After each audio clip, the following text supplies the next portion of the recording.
Hello दोस्तों, आज हम आपको इस बारे में डिस्कस करने के लिए लेके आए हैं कि आपका एमटीएस एग्जाम में बार बार क्यों नहीं हो रहा, जबकि आपने पिछले साल भी दिया था, 2023 में भी दिया था, उससे पहले 22 में भी दिया था।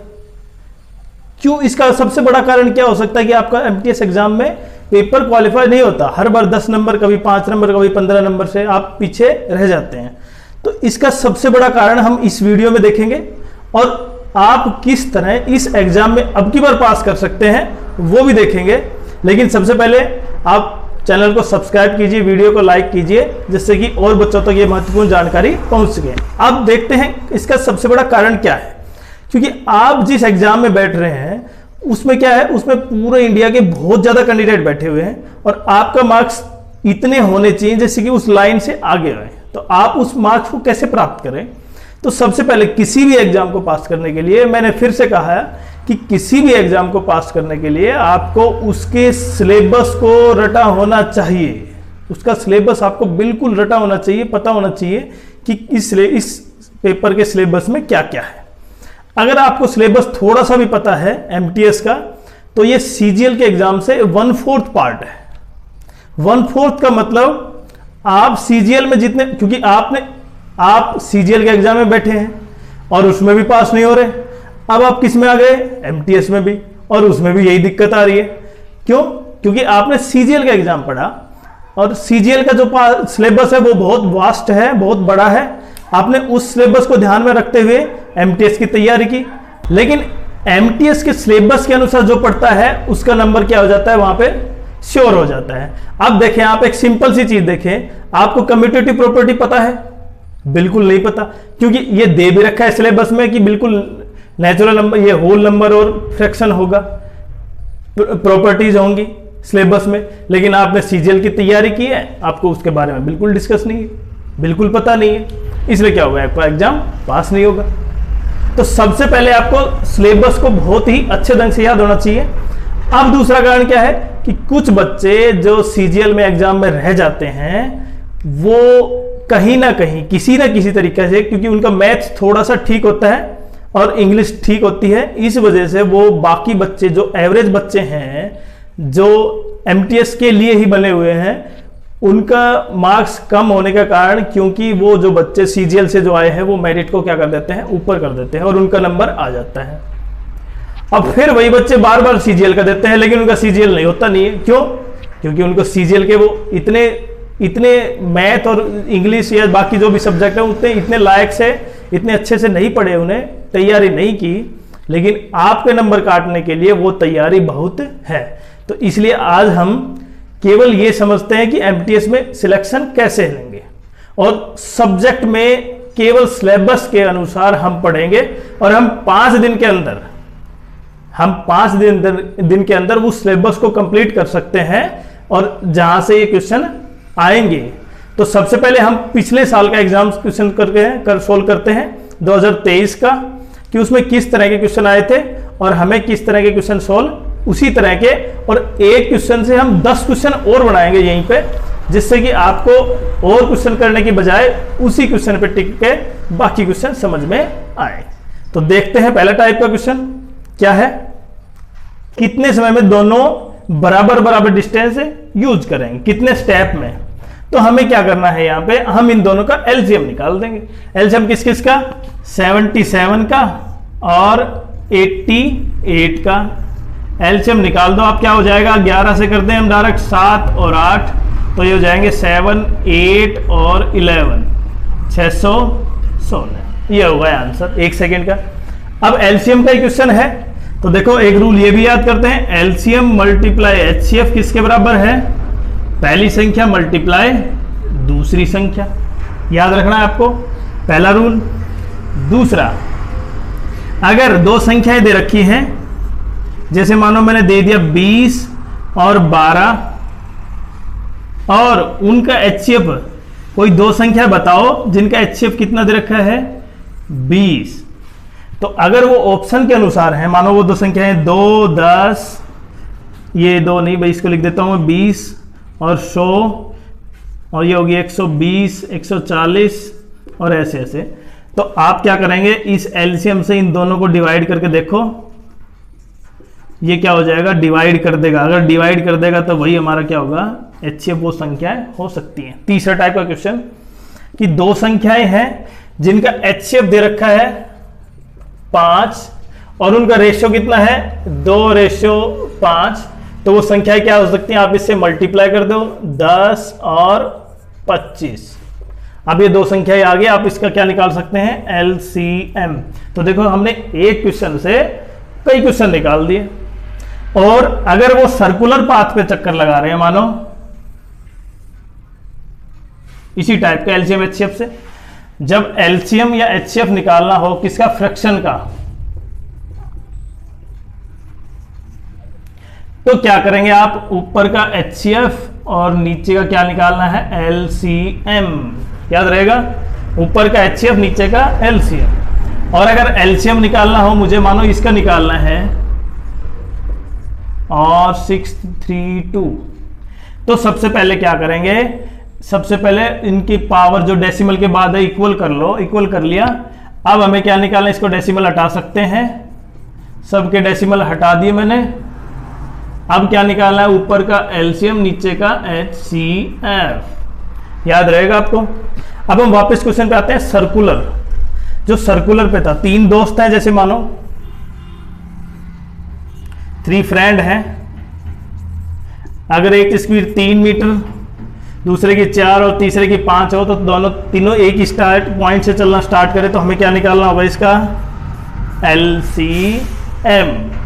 देखो बोर्ड वाइट है, लेकिन आपको जो सिखाया जा रहा है वो बहुत ही कलरफुल है, तो इसलिए आप अच्छे ढंग से समझें और प्लीज़ मोटिवेट करें हमें भी कमेंट बॉक्स में कमेंट डाल के, जिससे कि हमें और वीडियो बनाने का मौका मिले, जिससे कि आपको अच्छी अच्छी नॉलेज दी जाए। वापस चलते हैं। तो ये तो था हमारे पास। अगर इसी टाइप का दूसरा क्वेश्चन आता है कि अगर ये मान लो 12 किलोमीटर का है और इनकी स्पीड 3, 4 और 6 किलोमीटर है, तो कितने समय बाद मिलेंगे, तो आप पहले टाइम निकालो। टाइम का फॉर्मूला क्या है, डिस्टेंस बाय स्पीड। तो 12 को पहले किससे डिवाइड करेंगे, 3 से, फिर 12 को किससे करेंगे, 4 से, फिर 12 को किससे करेंगे, 6 से।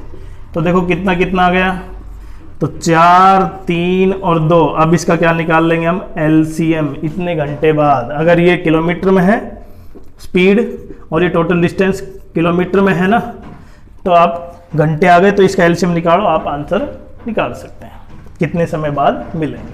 तो हो गया पहला टाइप का LCM से संबंधित। दूसरा टाइप का देखते हैं, surface area. Total surface area कितना दे रखा है, 612 सेंटीमीटर स्क्वायर दे रखा है। और हमें क्या निकालना है, इसका डायमीटर निकालना है। डायमीटर निकालना है। तो देखिए आप इसको कैसे निकालेंगे, सरफेस एरिया का फॉर्मूला क्या होता है, 4πr² 612। तो पाई की मैं 22/7 ले लेता हूँ, r² = 612। तो r की वैल्यू क्या होगी, 612/22। ऊपर चला गया 7, नीचे 4। अब इसको कैंसिल करो, 11 से 2, 11 से 5 और 6, 55 और 6 बच गए, 11, 6, 616 है भाई। ये यहाँ पे 616 है, 11, 6, 66 और 2 से 28 और 4 से 7।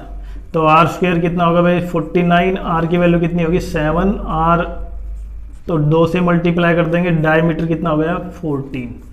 अच्छा, अब सरफेस एरिया का आया, किसका, स्फीयर का। स्फीयर का कर्ड सरफेस एरिया क्या होता है, हेमिस्फीयर का लगा सकते हैं यहाँ। तो उसका होता है 2πr² हेमिस्फीयर का। और total surface area of hemisphere क्या होता है, 3πr²। ये होता है हेमिस्फीयर, ये रेडियस। दूसरा क्वेश्चन, अब क्योंकि इससे आया है तो इसकी वॉल्यूम को देखो। वॉल्यूम का फॉर्मूला क्या होता है, स्फीयर का 4/3πr³। अगर मुझे रेडियस में 10% इंक्रीज कर देता हूं मैं, तो मेरे पास फॉर्मूला क्या हो जाएगा, 4/3πr। r की वैल्यू क्या होगी, 110 होगी। तो कितना होगा, 121 और ये 1331/3 1000 इसका क्यूब करते हैं तो इतने परसेंट वॉल्यूम परसेंटेज में इंक्रीज क्या हुआ, इन वॉल्यूम परसेंटेज में। तो आपको इसमें से घटाना है, कितना बच गया 331 मल्टीप्लाई 100 और नीचे 1000 तो कितना हो गया। आपको हमेशा क्या करना है, जो यहां पे अगर ये मानो 20% घट जाती, 10% बढ़ जाती, कुछ भी हो जाता तो केवल आपको वो 20% घटना होता है। तो वो क्या लिखते हैं हम, इसका 8 की 3 करते हैं क्योंकि वॉल्यूम है, 8 इंटू 8 इंटू 8 अपॉन 1000। इसकी आंसर निकालते हैं, उसमें से 1000 में से घटाते, जो डिफरेंस आता मल्टीप्लाई 100 और उसके नीचे 1000 तो पहले से ही था। तो ये आंसर चाहे वो इंक्रीज हो चाहे डिक्रीज हो। नेक्स्ट देखते हैं, हम क्वेश्चन कर रहे हैं वो 2023 में आए हुए हैं और हम 2023 के बाद 2022 का भी करेंगे, जिससे कि एक एक क्वेश्चन को आपको बहुत ही अच्छे ढंग से समझ में आएगा। देखते हैं नेक्स्ट। अगर एक स्फीयर है, इसकी रेडियस कितनी है भाई, डायमीटर 6 है, तो रेडियस कितनी होगी इसकी 3 सेंटीमीटर। इसको पिघलाने के बाद हमने क्या बना दिया, एक वायर बना दी, ठीक है, और उस वायर की डायमीटर कितना है 0 पॉइंट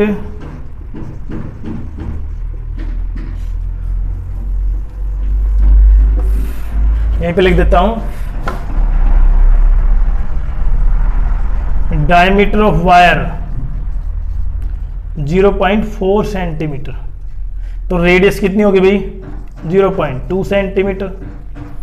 अब इसको पिघलाने के बाद ये बना, तो आप इनकी वॉल्यूम को इक्वल रखिए, 4/3 पाई आर क्यूब 333, उसकी volume pi r square, r की वैल्यू कितनी होगी 2/10 2/10, और एच निकालनी है मुझे, मतलब लेंथ। तो क्या करेंगे, इसको इधर आ जाएगा, लेंथ को यहीं पे रहने देते हैं, पाई इंटू 2 इंटू 2, ऊपर हो गया 10 इंटू 10। तो कैंसिल करो, 1 3 से 1 3, पाई से पाई कैंसिल, 2 दोनों 4 से 2 4 कैंसिल, 10 10 100, 3 3 9। तो इसका मतलब 900 सेंटीमीटर, तो मैं इसका 9 मीटर लिख सकता हूं इसकी लेंथ। नेक्स्ट क्वेश्चन देखें, ठीक है। बीसी करता है 5 दिन में और एसी करता है 10 दिन में, ए बी करता है 4 दिन में, तो 1 दिन का काम 1/4, बीसी कहता है 5 दिन में, और एसी करता है भाई 10 दिन में। हो गए। अब तीनों मिलकर कितने दिन में करेंगे, तो आपको क्या करना है 1/4 प्लस 1/5 प्लस 1/10 का एलसीएम लेंगे और डिवाइड कर देंगे 1/2 से, तो आ जाएगा मेरा आंसर 1/2 से। इसलिए क्या, क्योंकि सबका क्या हो रहा है, दो ए बी में भी ए और बी सी में बी कॉमन है, इन दोनों में ये कॉमन है और इन दोनों में ये कॉमन, तो सबका 2 दिन का काम होगा, इसलिए हमने ऐसा लिख दिया।